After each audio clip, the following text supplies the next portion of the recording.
Olá, alunos! Então, iremos agora iniciar a nossa aula 4 da disciplina de Sistemas Operacionais. Nessa aula 4, nós iremos entender o conceito de processos e sua função junto ao sistema operacional, conhecer o seu ciclo de vida e as atividades que desempenham os processos, mostrar os recursos de hardware e software associados aos processos. Então, o que é um processo? Podemos definir um processo em sistemas operacionais como um programa em execução.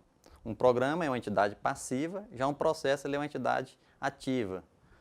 Nós podemos ter dois tipos de processo, processo do próprio sistema operacional e processo dos usuários. O próprio sistema operacional ele cria processos e esses processos ficam executando, vamos dizer assim, em background, por trás. Os usuários eles não têm conhecimento do que esses processos fazem e depois os próprios usuários podem criar seus próprios processos. Então, quando você, por exemplo, no Windows ou no Linux, você clica no ícone, o que você está dizendo? Você está dizendo para o sistema operacional pegar aquele programa que está no disco rígido, joga ele para a memória, quando ele vai para a memória, ele passa a ser um processo e você depois pode utilizar esse processo. Então nós temos aí uma figura que ilustra, por exemplo, o que é um processo. E o processador, certo? Então nós temos aí uma receita de bolo, né? Certo? Os recursos do sistema que você precisa são os ingredientes do bolo. Então o bolo, a receita do bolo seria o programa, os ingredientes seriam os recursos do sistema. E aqui vocês podem ver ali o processador, onde o sistema operacional vai fazer com que o processador execute esse programa. Então todo esse processo, tudo isso aí em execução, é o que é a nossa definição de processo. Então nós temos, o processo ele é dividido, vamos dizer assim, em três partes, certo? Nós temos o contexto de hardware, o contexto de software e o espaço de memória para cada processo, certo? Nós temos ali o programa na figura, vocês podem ver. Então, os registradores, que fazem parte lá da CPU, né, ele armazena as informações do contexto de hardware de um processo. Por exemplo, um registrador bem conhecido é o registrador PC, onde ele indica que é a próxima instrução do programa a ser executada. Nós temos o contexto de software do processo, que são as informações com relação ao nome do processo, quem criou o processo. Nós temos um conceito, por exemplo, no sistema operacional Linux, que é o conceito de PID, que é o identificador do processo, que é o número que identifica o processo unicamente no sistema operacional, é como se fosse um CPF do processo, certo?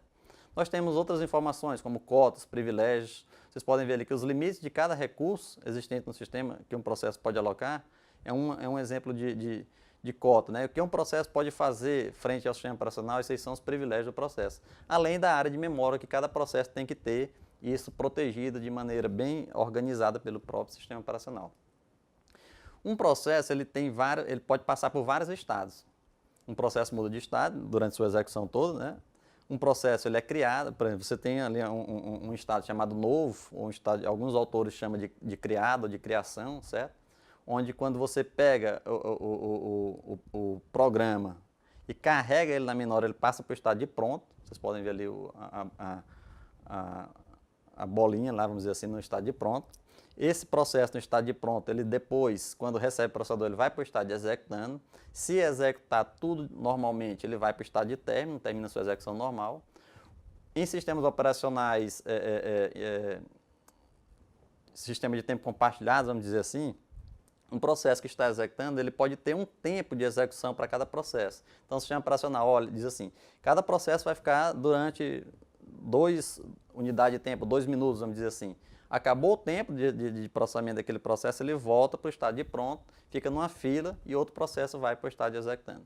Se um processo solicitar ou precisar de algum recurso que não esteja disponível no momento, o que acontece? Ele vai para esse estado de suspenso ou bloqueado.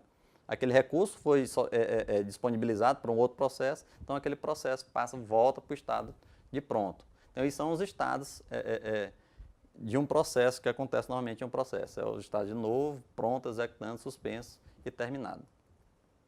Existe uma definição, uma estrutura de dados chamada bloco de controle de processo. Para que é que servem os PCBs? Esses PCBs eles contêm várias informações associadas a um processo específico. Os PCBs e todos os processos ativos no sistema operacional residem na memória principal, em uma área exclusiva para os mesmos. A função do PCB é guardar informações para que um processo que estava executando, quando ele deixar de executar, ele voltar para o estado de pronto, ele volte depois da sua execução, continue a sua execução de onde parou, certo? Então, ele é uma estrutura de dados onde armazena todas as informações necessárias para a execução de um processo. E aqui a gente encerra a nossa quarta aula. Vocês devem fazer as atividades que existem lá nesse livro-texto aí, da aula 3, da aula 4, fazer os fóruns e assistir os vídeos. E mais detalhes a gente eu vou mostrar para vocês nas aulas presenciais, ok?